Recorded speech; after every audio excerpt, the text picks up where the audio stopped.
ya, iya Mas. Iya, Kak.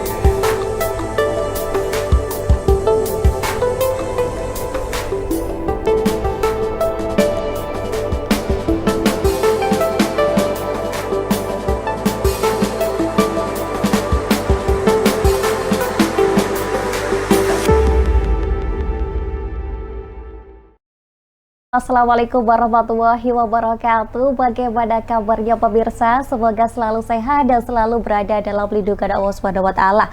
Dan seperti biasa tiap seminggu sekali ya, kita bakal ada di program Mutiara Sehat, tentunya bekerja sama dengan Rumah Sakit Fatma.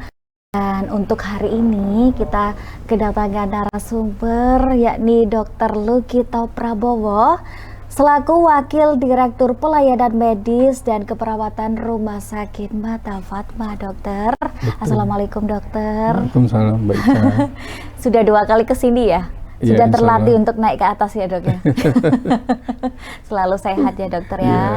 Semoga selalu semangat untuk ke IMTV ya, Dokter. Amin, ya. Amin. Dokter, dunia saat ini tuh sedang digemparkan ya, Dokter ya, dengan penyakit yang sedang booming saat ini, apalagi sudah menyebar ke 20 negara, Dokter.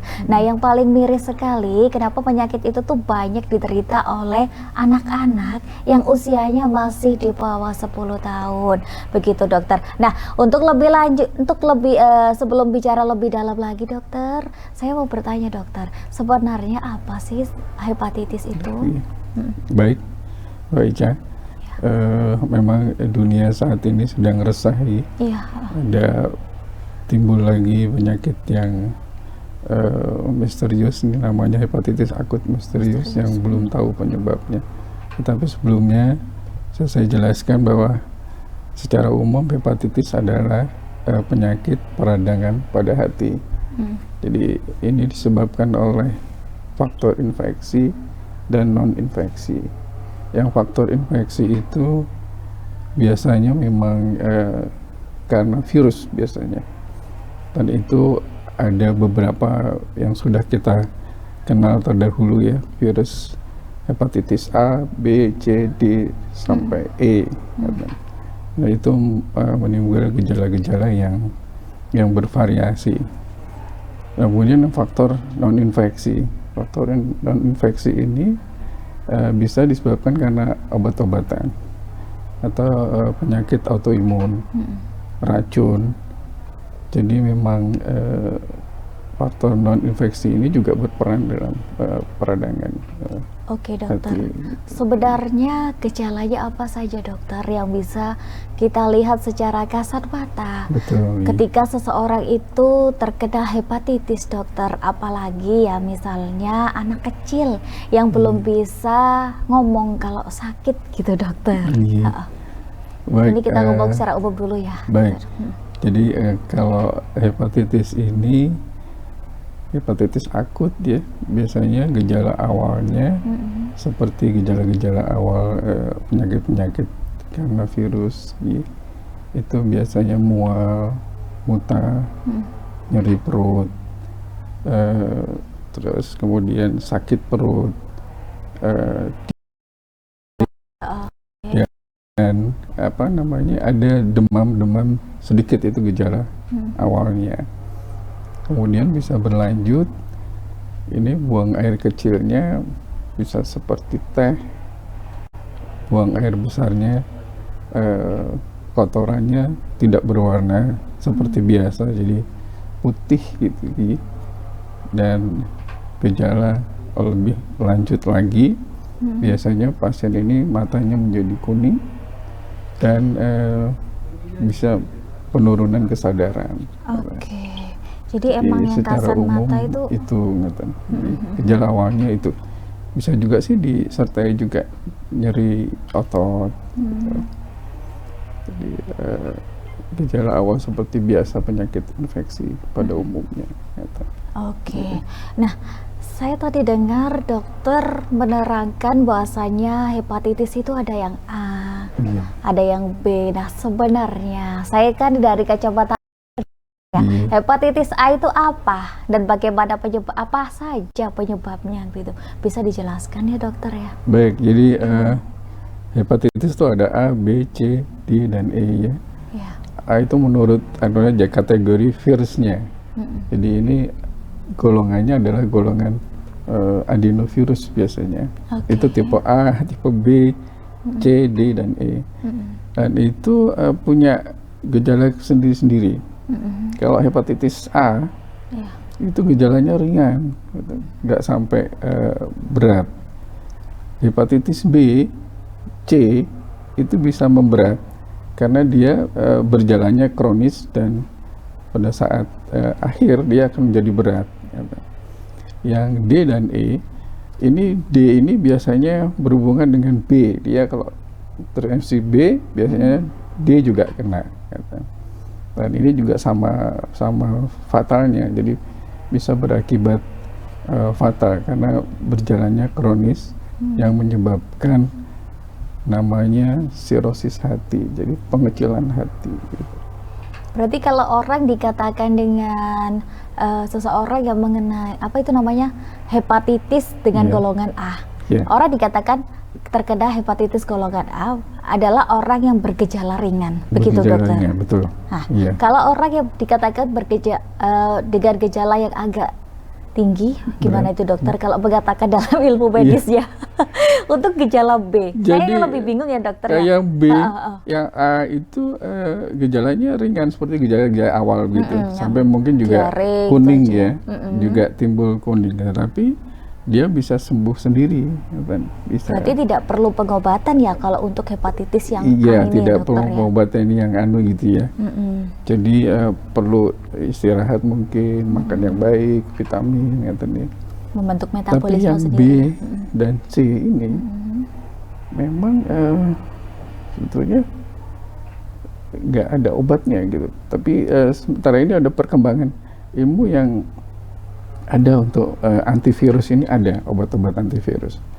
Jadi untuk mencegah perkembangan lebih lanjut menjadi hepatitis yang fulminan atau hepatitis yang berat, yang terjadi gagal fungsi livernya, itu liver hatinya. Yang B sama C sama D. Ya, dan D dan E. Yang E ini juga gejalanya juga lebih ringan biasanya. Yang C masih lebih ringan. Yang E. Iya. Kalau untuk gejala yang berat itu seperti apa dokter? Jadi kalau gejala yang berat itu fungsi hatinya itu udah benar-benar tidak, udah benar-benar rusak begitu dokter? Iya, jadi hati itu bisa mengecil. Jadi sudah nggak berfungsi. Apa yang terjadi? Padahal, fungsi hati itu banyak sekali. Nah, itu kerja hati itu banyak sekali. Ya itu dokter. Jadi ada beberapa ya. Jadi dia juga menghasilkan bedu untuk metabolisme lemak, ya, menghancurkan bilirubin. Jadi sel-sel darah yang sudah rusak itu akan diperbaiki gitu ya di hati untuk membuat sel-sel darah merah yang baru lagi. Terus dia juga membantu produksi protein, faktor pembukuan darah, mengeliminasi zat racun yang ada dalam tubuh kita. Itu hati juga fungsinya seperti itu. Belum lagi dia juga menghasilkan hormon, vitamin A, D, E, jadi menyimpan vitamin terutama A, D, E, dan K. Oke dokter. Gitu. Jadi fungsinya banyak. Banyak sekali ya fungsi jadi hati. kalau itu hatinya sudah tidak berfungsi, dia akan gagal semua gitu metabolismenya. Berarti dalam kata lain, kalau seseorang terkena hepatitis C sama B sama C, itu benar-benar hatinya sudah mengecil ya dokter ya? Bisa sampai mengecil pada ya? tahap akhir dia akan membuat hati menjadi kecil, jadi mengecil hatinya, namanya sirosis hati. Apakah seseorang yang sudah terkena hepatitis, apalagi sampai mengecil hatinya, apakah bisa sembuh? Begitu dokter? Mungkin kalau sudah Hati itu sudah nggak bisa berfungsi lagi. Ya kemungkinan kecil sekali. Tapi mungkin ada bisa dilakukan. Kalau itu bisa dilakukan, itu bisa dilakukan cangkok hati. Tapi itu juga perlu nggak begitu saja. Iya, prosedur. Karena pembuluh-pembuluh darahnya pun juga sudah mengecil. Gitu. Berarti kebanyakan ya dokter ya, orang yang terkena hepatitis, apalagi hepatitis yang sangat berat, itu kemungkinan kecil ya bisa sembuh normal seperti yang lain lagi, begitu dokter? Iya, betul. Untuk akan sulit sekali kalau sudah terjadi sirosis atau pengecilan hati. Wow, sangat miris sekali ya, apalagi sekarang lagi gencar-gencarnya hepatitis itu yang terjangkit malah anak kecil. Betul. Sangat terpikir bagaimana mereka ketika kesakitan gitu dokter, rasanya miris sekali ya dokter ya. Nah dokter, kalau di Rumah Sakit Mata Fatma sendiri, apakah sudah pernah menemui hal kejadian seperti itu dokter? Jadi kalau di Rumah Sakit Mata Fatma, karena ini sifatnya kekhususan rumah sakit kita ini, jadi memang kasus-kasus ini tidak kita temukan gitu. Jadi jarang. Ya selama ini belum pernah ditemukan kasus-kasus ini. Kalau untuk dari bulan April ya, ini kan kasusnya masih dari bulan April ya dokter ya. Itu apakah di berbagai rumah sakit itu sudah benar-benar banyak dokter ya? Kalau di Indonesia sendiri sudah ditemukan 2 ya? 2 apa 3 orang ya? 3 yang kemungkinan meninggal dunia. Iya. Karena mungkin 2 ini yang karena jenis virus jenis penyakit yang baru ini, hepatitis akut misterius ini itu ada tingkatannya juga. Oke, nanti kita bahas ya dokter tingkatannya seperti apa. Nanti kita akan bahas lebih lanjut, dan untuk para pemirsa IMTV yang mau bertanya, monggo langsung di kolom komentar. Karena kita langsung live YouTube ya, YouTube-nya IMTV juga, dan juga ada di kolomnya IMTV itu untuk bertanya lebih lanjut, atau mungkin langsung ke WhatsApp-nya Ica juga boleh.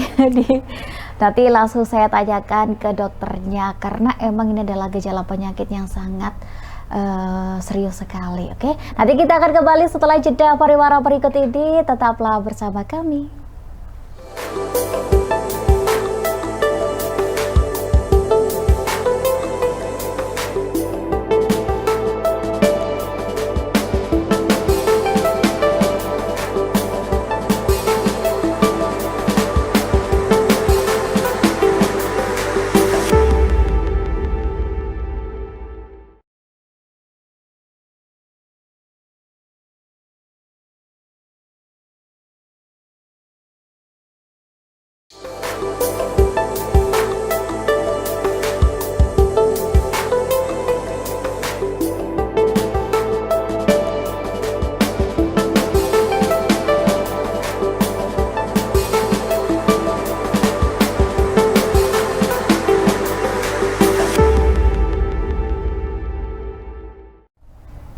Masih bersama dengan saya Ica Amalia dan tentunya dengan Dr. Lukito Prabowo. Beliau juga Wakil Direktur Pelayanan Medis Keperawatan Rumah Sakit Mata Fatma. Dokter, tadi kita sempat terputus ya pembahasan tentang apa tuh tadi lupa. Penyebabnya ya dokter. Gejala hepatitis A, B, C, D, E. Itu bisa dijelaskan lebih detail dokter yang tadi itu sempat terputus itu. Baik, jadi hepatitis A, hepatitis B, C, D, dan E ini adalah berbagai macam gejala yang ditimbulkan oleh masing-masing tipe ini, tipe A, B, dan B, C, D, dan E.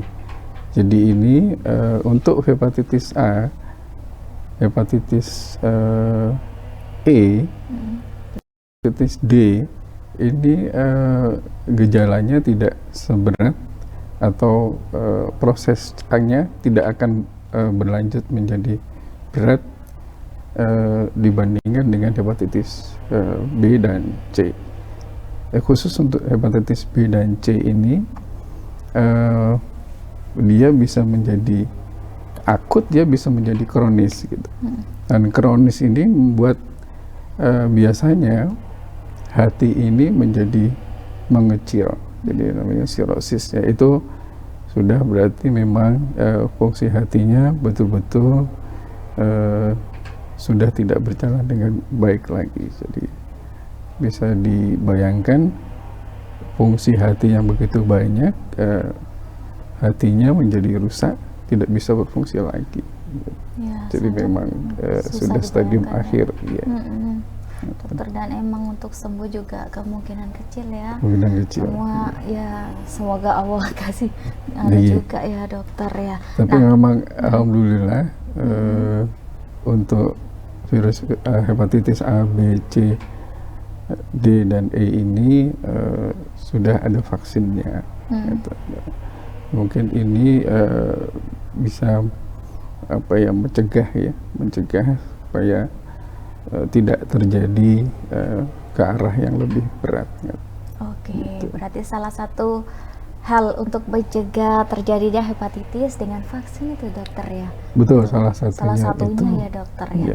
Ya semoga saja dengan upaya pemerintah untuk menggalakkan vaksin ketiga ini ya dokter ya, itu benar-benar meminimalisir terjadinya hepatitis yang sekarang sedang benar-benar mawas ya di dunia kita ini. Jadi memang mudah-mudahan hepatitis ini yang sedang meresahkan ini segera diketahui penyebabnya sehingga kita bisa melakukan pencegahan dan penanggulangannya.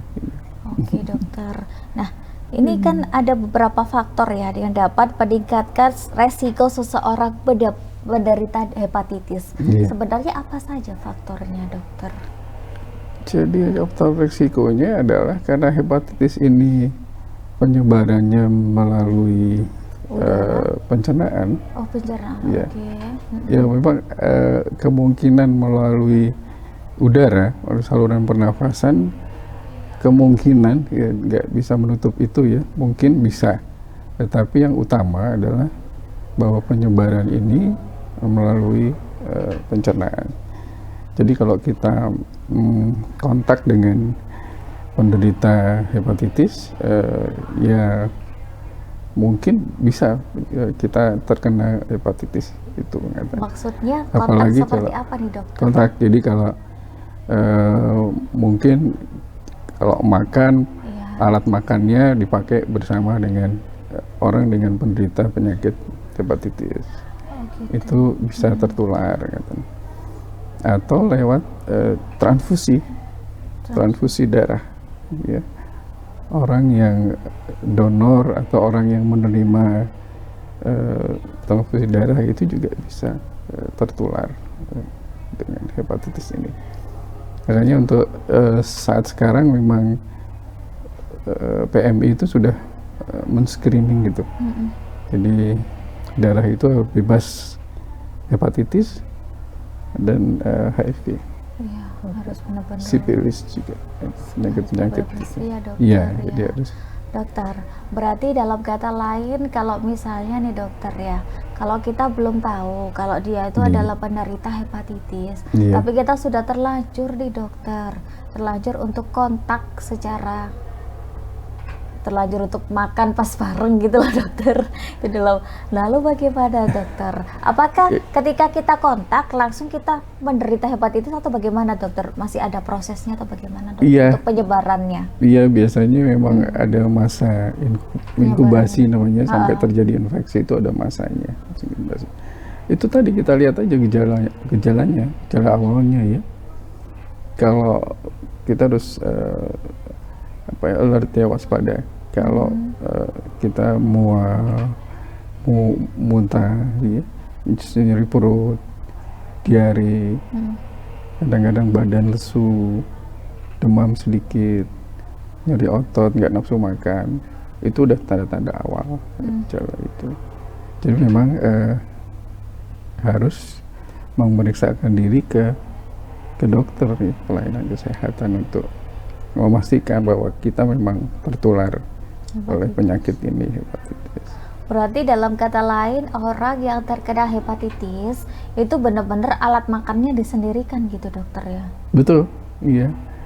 Apalagi kalau sedang dia infeksius ya, jadi yang menyebarkan penyakit itu memang meskipun harus. Sudah dicuci dengan sabun itu dokter?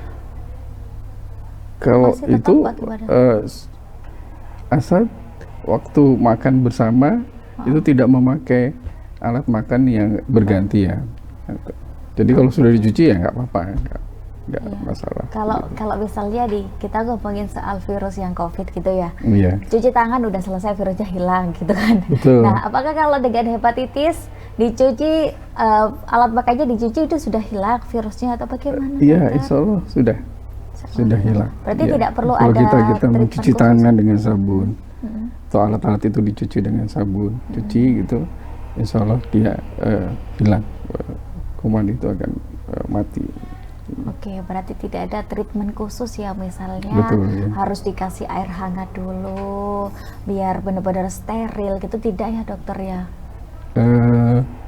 Kalau apa ya, jadi memang iya, upaya pencegahan itu salah satunya air yang kita minum, makanan yang kita makan itu harus betul-betul matang dan bersih gitu. Jadi itu juga salah satu untuk upaya pencegahan kita.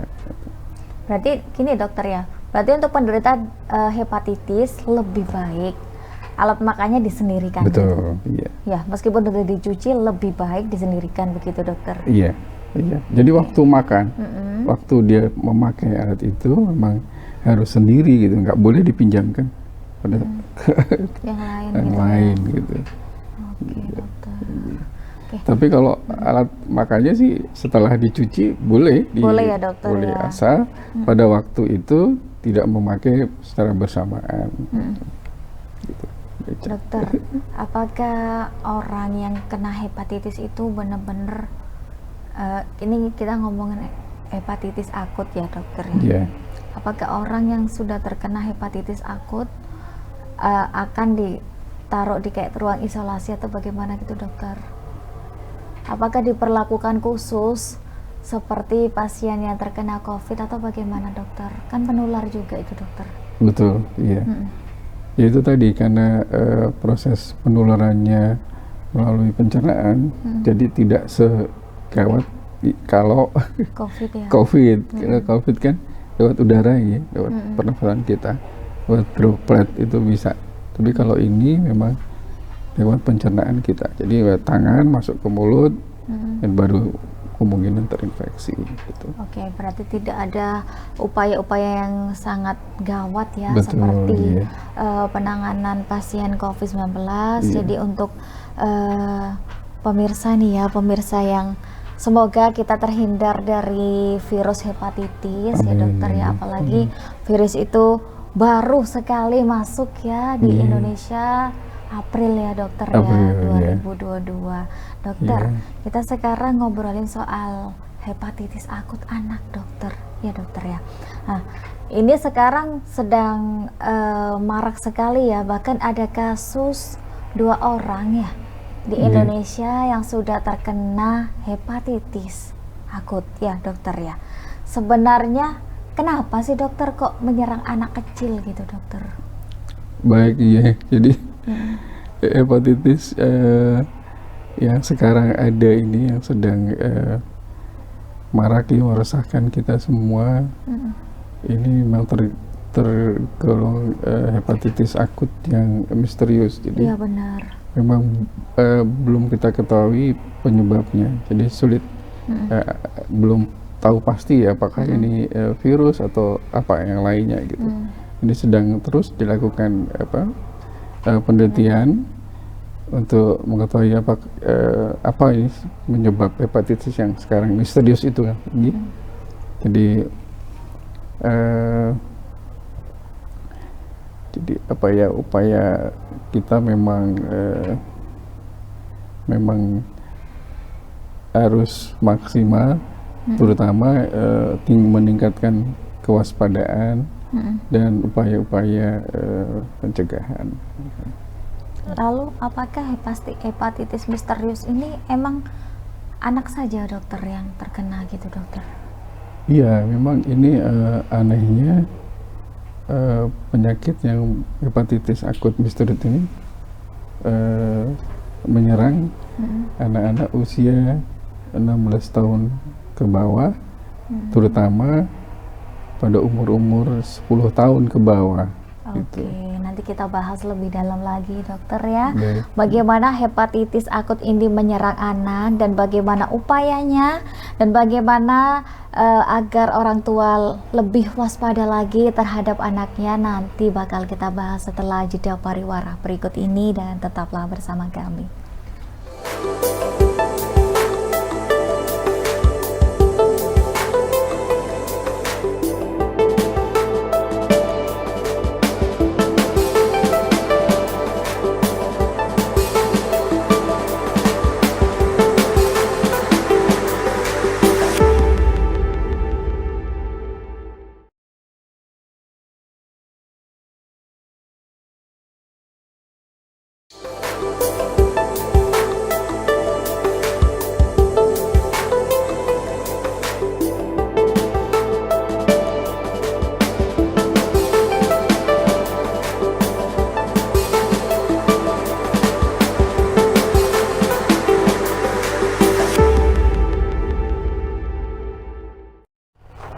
Pemirsa, masih dalam pembahasan hepatitis misterius pada anak.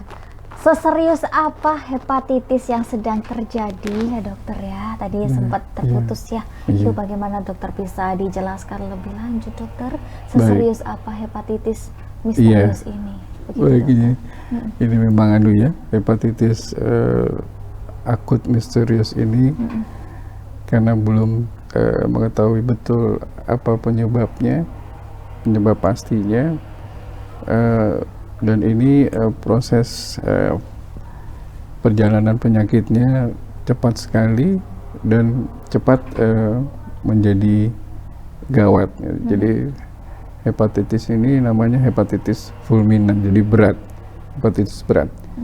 Jadi langsung bisa terjadi kegagalan fungsi dari hati. Jadi itu yang membedakan dengan hepatitis yang sebelumnya. Iya.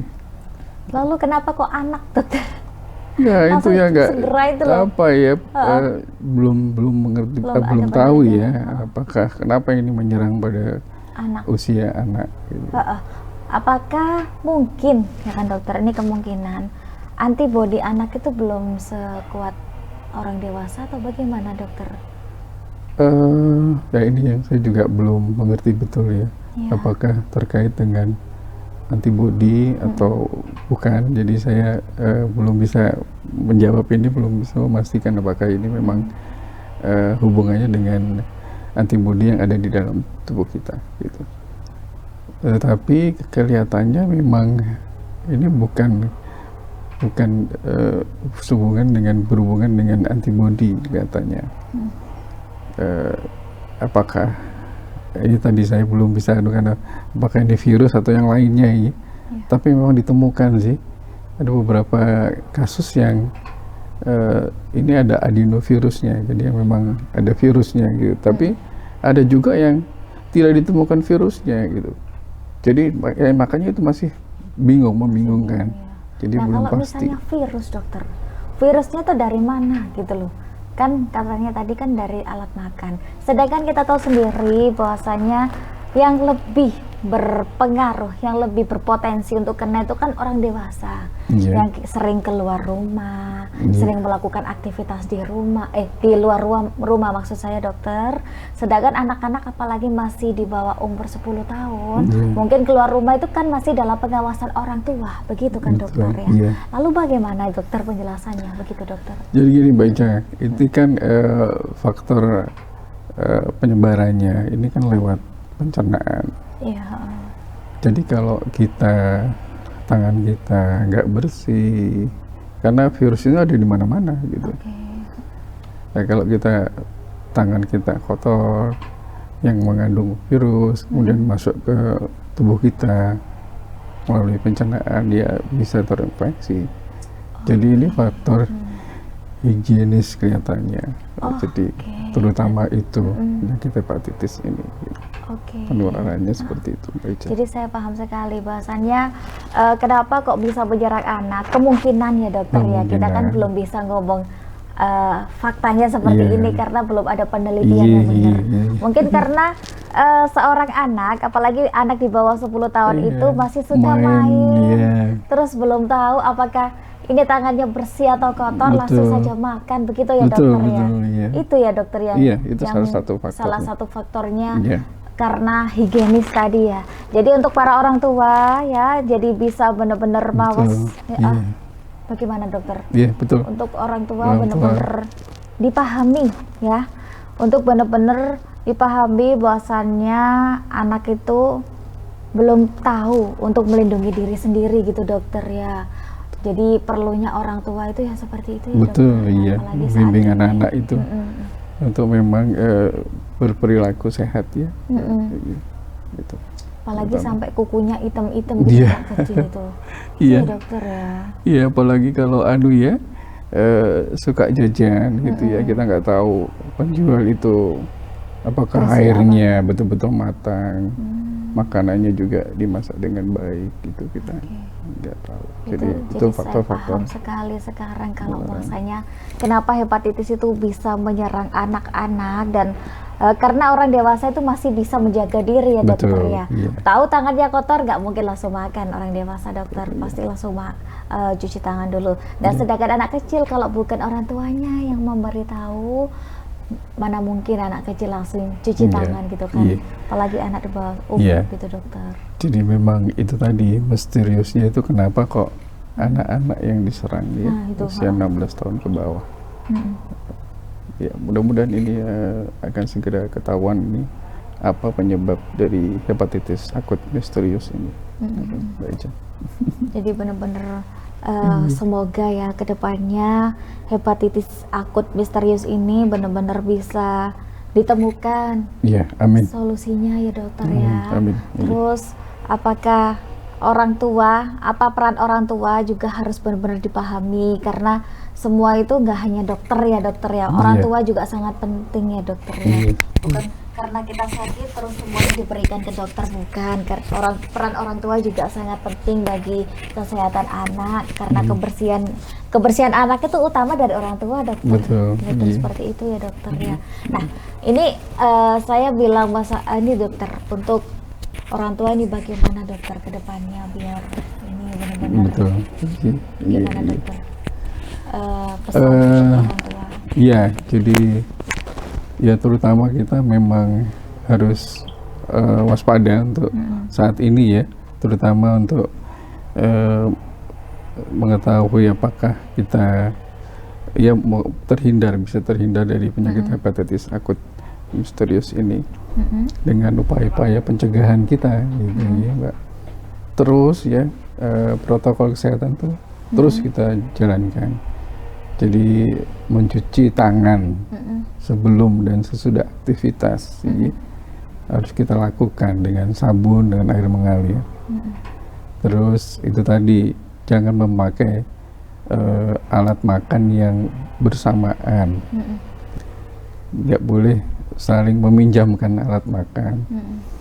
Atau makan bersama dengan orang yang memang sudah terinfeksi hepatitis. Terus menjaga jarak. Ya protokol kesehatan ya terus diberlakukan gitu. Dan jangan lupa kalau sudah terjadi gejala awal harus segera untuk pergi ke pelayanan kesehatan atau dokter. Itu sudah yang bisa harus tertangani.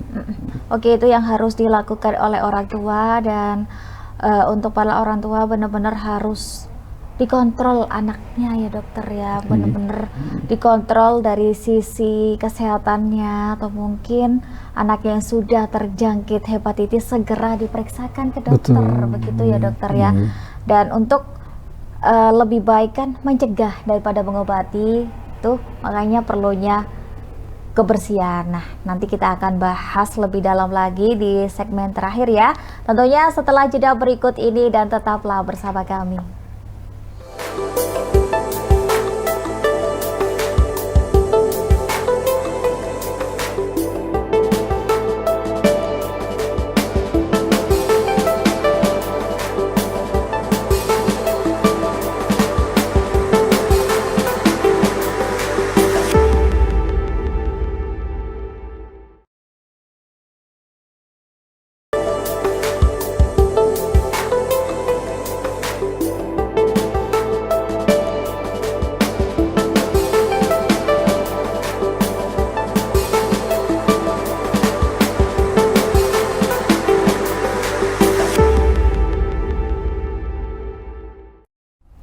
Oke, pemirsa, masih dalam pembahasan hepatitis akut pada anak ya. Karena emang di Indonesia sendiri kasus hepatitis misterius ini pertama kali ya terendus saat 3 orang pasien anak dirawat di RSUPN Dr. Cipto Mangkusumo Jakarta meninggal dunia dengan diagnosis dugaan mengalami hepatitis akut dan kurun waktu 2 minggu terakhir ya dokter ya. Baik, iya. Lebih ke 30 April 2022 ya. Iya, ya, benar dokter. Nah, betul. ini di segmen terakhir nih dokter, benar-benar dikasih advice nih dokter untuk para pemirsa bagaimana benar-benar dikasih wawasan yang luas, bahwasannya hepatitis ini sangat berbahaya, apalagi untuk orang tua ya dokter. Benar-benar dikasih tahu dokter. Monggo dokter. Iya, baik ya. Memang ya penyakit hepatitis akut misterius ini karena belum diketahui penyebabnya, jadi memang belum bisa juga diobati secara tuntas gitu ya. Jadi memang diduga bahwa penyakit hepatitis akut misterius ini kemungkinan karena virus sih. Jadi tidak menutup kemungkinan juga bukan virus ini penyebabnya. Tetapi memang sudah ada beberapa kasus yang diteliti, ada ketemu juga memang adenovirus namanya. Adenovirus nomor 41 yang menginfeksi. Apakah ini betul itu penyebabnya? Karena ada juga kasus yang tidak ditemukan virus di tubuh pasien. Jadi, dan karena ini penyakit hepatitis akut misterius ini perjalanan penyakitnya cepat menjadi hepatitis yang fulminan, hepatitis yang berat. Ini yang bisa berakibat fatal. Jadi memang ada beberapa kasus di dunia, sudah ada 12 orang yang meninggal dunia, dan juga ada yang tertolong dengan pencakokan hati. Itu ada di Amerika, di Inggris mungkin ya itu. Jadi memang ibu-ibu dan para pemirsa sekalian memang harus meningkatkan kewaspadaan dan upaya pencegahan gitu. Itu yang terutama adalah upaya pencegahan kita dan kewaspadaan. Jadi upaya pencegahan ini tadi sudah saya sebutkan di segmen sebelumnya, ini menjaga kebersihan kita dan lingkungan kita. Jadi terus mencuci tangan dengan sabun, dengan air yang mengalir, tingkatkan juga, terus tetap menjaga protokol kesehatan. Jangan memakai alat makan yang bersama-sama, jangan makan bersama dengan orang yang sudah terkena infeksi hepatitis, dan tetap kalau memang sudah timbul gejala awal seperti mual, muntah, nyeri perut, diare, agak demam, nyeri otot, lemas, itu harus segera harus waspada dan harus segera dibawa ke fasilitas kesehatan atau dokter. Jadi ini karena sifatnya penyakit hepatitis akut misterius ini berat, jadi memang kita harus betul-betul waspada dan tingkatkan pencegahan.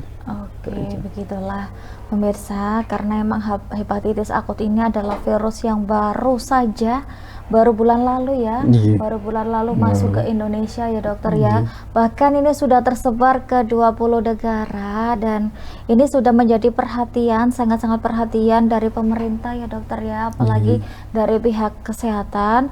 Jadi untuk para pemirsa benar-benar dipahami esensi hepatitis itu seperti apa dan bagaimana pencegahannya, dan mulailah dari diri kita sendiri ya dokter. Betul, ya sebelum kita meminta orang lain untuk menjaga kesehatan, kita juga harus menjaga kesehatan diri kita sendiri ya dokter ya. Betul, dan juga untuk para orang tua, saya ingatkan sekali lagi, benar-benar dipahami ya dokter. Betul, ya bahasanya anak itu masih belum bisa membentengi dirinya sendiri, begitu. Betul, ya dokter ya.